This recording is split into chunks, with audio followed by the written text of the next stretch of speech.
This is really crazy. We've been covering the back and forth between Jill Stein and Cornel West. Before Joe Biden dropped out, it was like the closest thing to some actual campaign season drama to cover.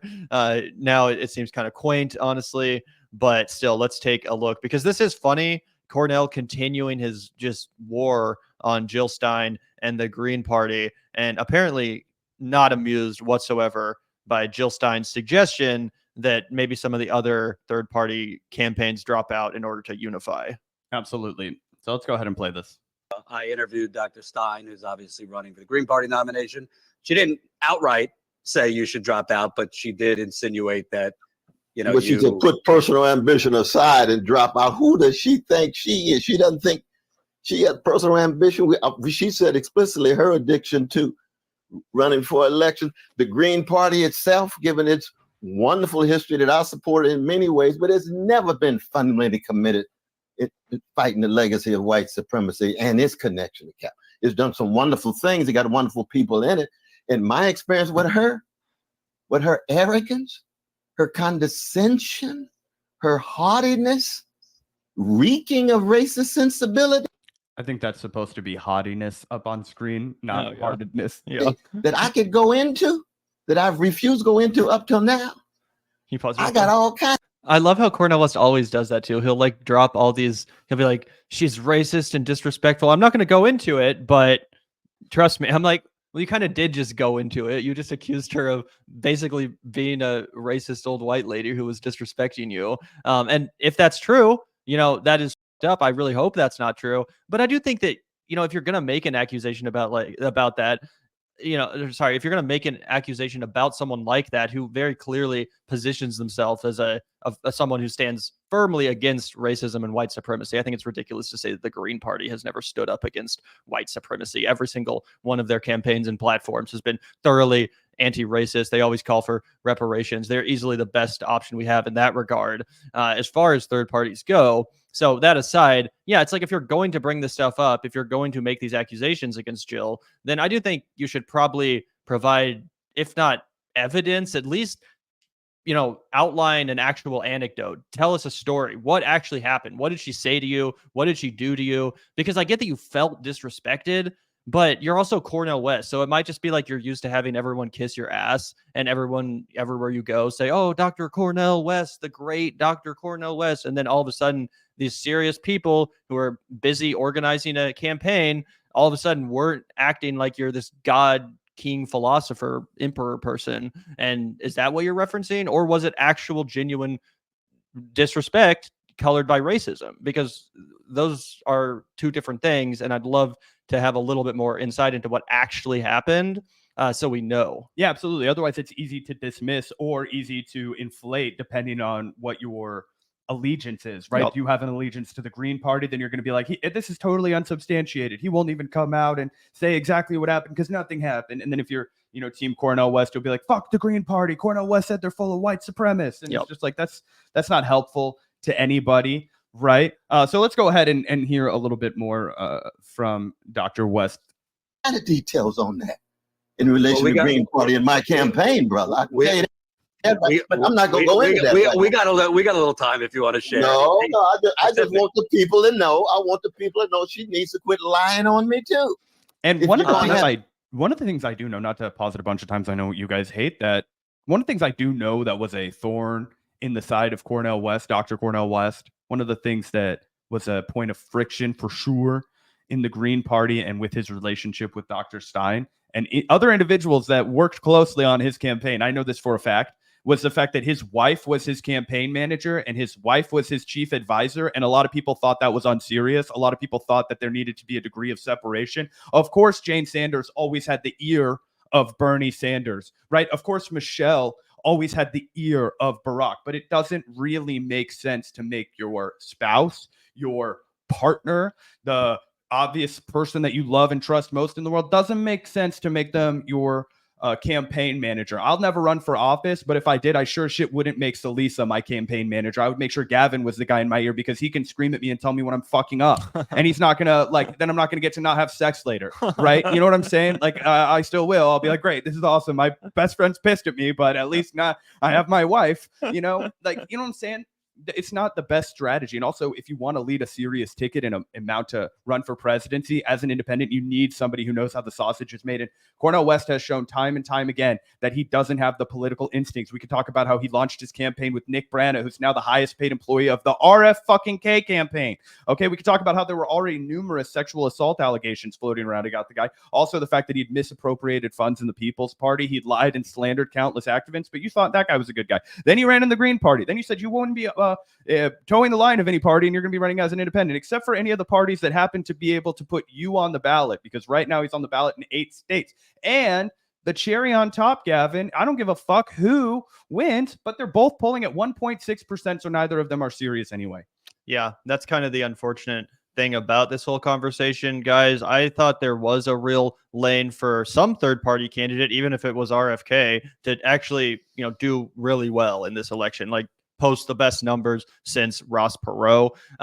Again, I didn't think it was going to be Cornel West because of how incompetently his campaign had been managed from the very beginning. But I thought that this, that the mood of the country was one that would, create the conditions for an actual third party, not victory, but a good showing. I was like, maybe the Green Party could actually get to 5% this year based on the fact that the general election is a rematch that nobody wants between the two most unlikable candidates in the entire country, Donald Trump and Joe Biden. Well, now Joe Biden dropped out and Kamala is the Democratic nominee.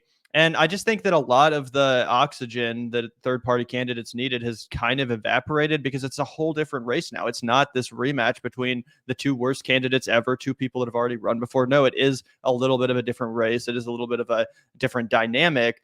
So I just think that, unfortunately, the third-party conversation, these third-party candidates are going to become increasingly irrelevant, including RFK. I'm not just talking about the lefty ones. I'm talking about all of them. I think RFK will drop out before the general election. We have some reporting to back that up, but even without that reporting, I just think he knows his moment's over now. It's done. That's why he's trying to auction off support for Trump. We talked about it the other day. There was a report that came out saying that he was willing to drop out and endorse Trump and join the Trump campaign if he was willing to quid pro quo with some, involvement in allowing RFK to do like medical research or something. He wasn't even trying to get a cabinet position per se. He just wanted like some sort of administration position in the Trump White House. Of course, Trump rejected him, and now we've seen him, just throw piss tantrums on Piers Morgan last week. We might react to that later on in the show.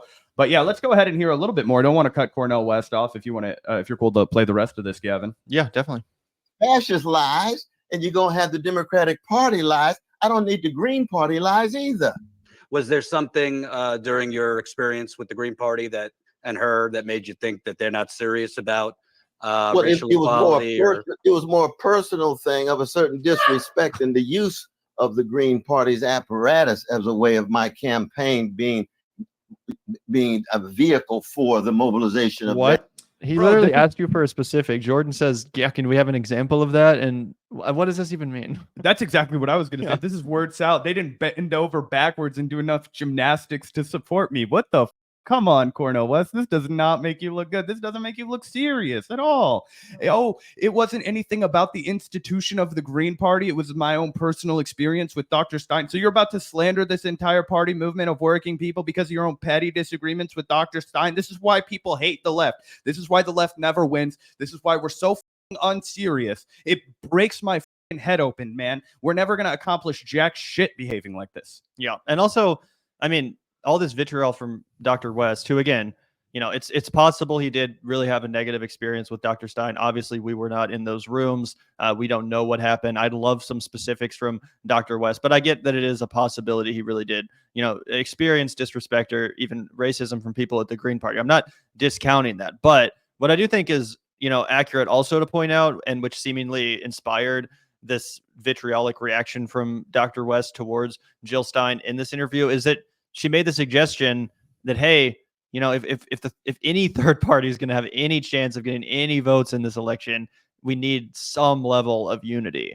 And that's a very reasonable thing to say. It's something that Zach and I have always talked about in relation to the third party movement, in that if it's ever going to be successful, at least from a leftist perspective, there needs to be one candidate that the entire movement is behind, and they have to be on one ticket. It can't be like, oh, if you live in this state, vote for this person on this ticket, and if you live in this state, vote for this person on another ticket. And hopefully, they all get 0.3% of the vote. Like, what the fuck is the point of any of that? It's frankly a giant waste of everyone's time on a volunteer level. It's a waste of money on a donation level. The only way it would ever be feasible is if they actually got their shit together, unified behind one candidate on one ticket that had enough ballot access to win the Electoral College and actually had a pitch that was convincing as far as, actually getting to 5%. There are petitions in the fights over trying to get access to the signatures once we got it, and the spending of the money and so forth and so on. No, I don't want to go into all the details. I've held off all this time. She continues to lie about me. I don't like that. I don't like lies. I don't care if it comes from a Jill Stein of the Green Party. I don't care if it comes from a Trump of the Republican Party. I don't care if it comes from a Kamala Harris of the Democratic Party. Lies are lies, and they're tied to ways in which we can get at the truth and justice.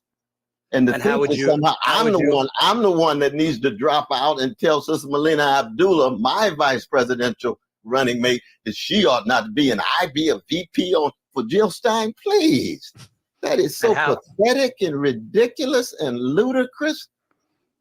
And how would you answer? Because you're not someone who's accused of being egomaniac or some type of grifter. Listening to her, right. You would think that. So no love lost between those two at this point. Dr. West seems to think it's beneath him to be on the bottom of a ticket with Jill Stein, clearly. Jill Stein is the one that has the far more ballot access, so she's obviously not going to remove her name from the ticket. And here we are at a little bit of a standoff here where the only losers are the American people. Yeah. I mean, ultimately, at the beginning of this campaign cycle, I had a lot of respect for Dr. Jill Stein and Dr. Cornel West, like just utmost respect for both of these people. And I will say the only reason I find myself consistently kind of siding with Jill Stein over Dr. West in this little back and forth that's been going on now for several months is because out of the two campaigns, hers has just been run in an infinitely more serious way. Like, it's undeniable. If you actually look at the way the campaigns have run and the steps they've made, the mistakes they've made, Cornel West has made infinitely more super embarrassing mistakes, most of which Zach already referenced. The People's Party launch, collaborating with Nick Brana, of all people, to mount your presidential campaign. But we didn't even talk about trying to accept the donation from Harlan Crow, a billionaire. I doubt that was in line with the Green Party's principles. I'm sure when he tried stuff like that, they just told him, no, this isn't going to fly. This isn't in alignment with our party's values, and we're not just going to make an exception for you because you have higher name recognition than our other candidates. That's not how it's going to work. So he can be upset about that, but I do think it's pretty unfortunate for him to keep throwing the Green Party under the bus, implying that the Green Party has never cared about racism, which is ridiculous. Even his own friend Ajamu Baraka, Cornel West, has constantly referenced Ajamu Baraka as being one of his friends and someone he really respects. That was Jill Stein's running mate in 2016. And not just Jill Stein's running mate, but he continues to defend Jill Stein to this day. He was recently on the Bad Faith podcast and told Brianna that he didn't know what the hell Cornel was talking about, that he never observed any of this culture of racism or disrespect towards Black people or Black issues at the Green Party. He said, I just don't know what he's talking about. That's not something I've ever experienced or observed. So I just have a really hard time believing that the Green Party, who's collaborated with many, radical Black activists, including Ajamu Baraka, Angela Walker was also on the 2020 ticket. I just have a hard time that Cornel West was the first Black person that they just decided to start randomly disrespecting out of nowhere. It seems very out of line with everything I've heard from the Green Party.